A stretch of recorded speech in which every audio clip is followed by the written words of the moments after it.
akan belajar mengenai filsafat ya. Belajar filsafat itu asik, kata seseorang gitu.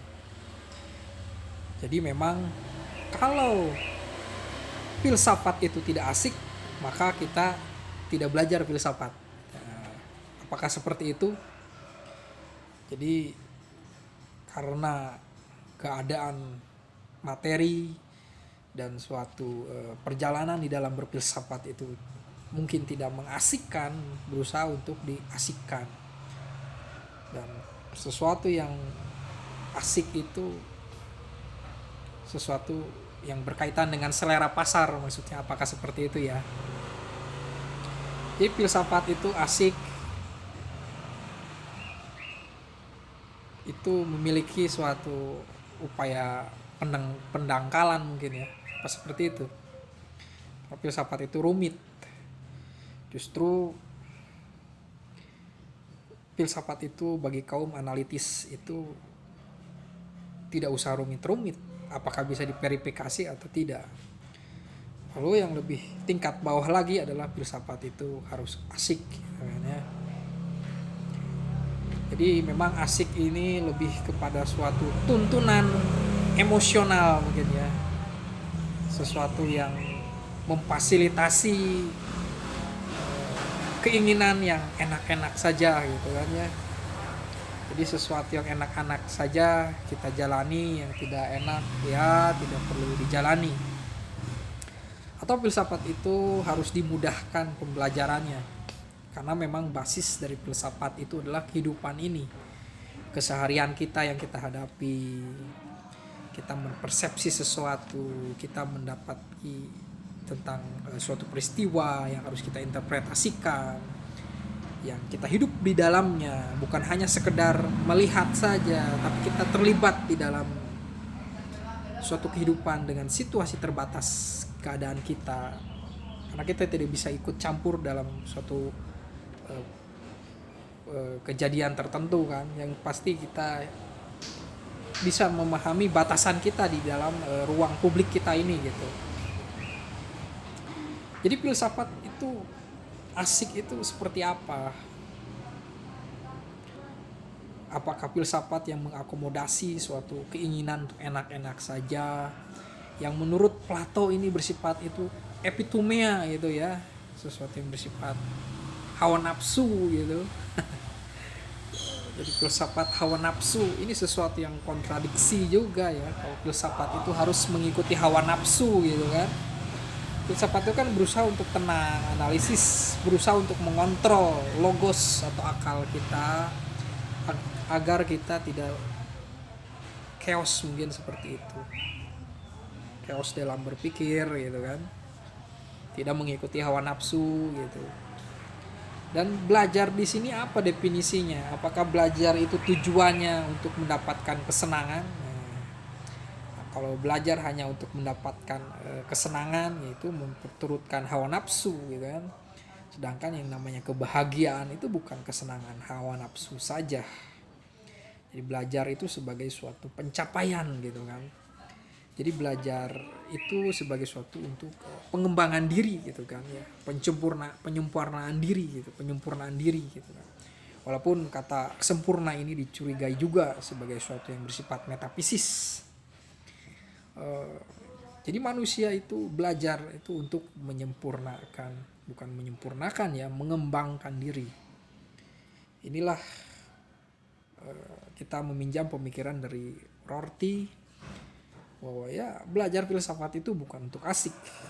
Belajar filsafat itu ironis, menjadi manusia yang selalu mempertanyakan dirinya, yang tidak alergi dengan perbedaan, keberlainan, dan bersifat kontingensi, memandang segala sesuatu di dunia ini tidak ada yang kuat gitu, bersifat pendasaran, tidak ada yang bersifat mutlak gitu kan. Semuanya memiliki relasinya, memiliki konteks kebenarannya, dan bukan persoalan kebenarannya, tepat atau tidak tepatnya, tapi apakah sesuatu itu bisa membuat kita bisa berkembang diri, dan apakah membuat kita terhindar dari suatu penderitaan, kekejaman dan penghinaan. Itulah jadi filsafat itu untuk mengembangkan diri. Dan filsafat itu bukan untuk mencari sesuatu yang asik-asik gitu ya, yang mengedepankan hawa nafsu atau kedangkalan gitu ya, yang mengarah kepada suatu banalitas. Meskipun ketika seseorang belajar filsafat yang seperti itu gitu ya, ada keterbukaan dirinya akan terhindar dari sesuatu yang bersifat banalitas. Tapi sekali lagi, belajar itu adalah untuk proses lahir dan batin, untuk membuka pikiran kita terhadap pengalaman dunia bersama dunia ini. Dan tentu saja bukan tentang hawa nafsu gitu kan, tentang sesuatu yang ecek-ecek, tentang sesuatu yang enak-enak gitu, seperti itu. Jadi filsafat itu menjadikan kita sebagai sesuatu yang ironis gitu ya, ironis menghadapi dunia ini gitu. Jadi ada manusia ironis menurut Rorty, dan ada manusia metafisik, teori tentang wujud, teori tentang fondasionalisme itu sangat mendasari kehidupan kita gitu. Jadi mengedepankan teori ketimbang penghidupan itu sendiri, mengorbankan suatu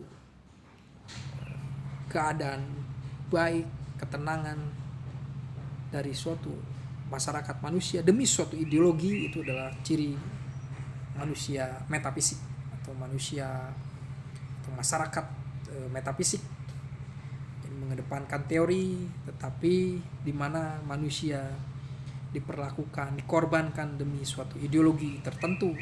Nah, ini bermasalah juga, sehingga memang selalu ada dialektika antara kebebasan dan suatu konsensus yang lebih besar, misalnya antara manusia dan negara.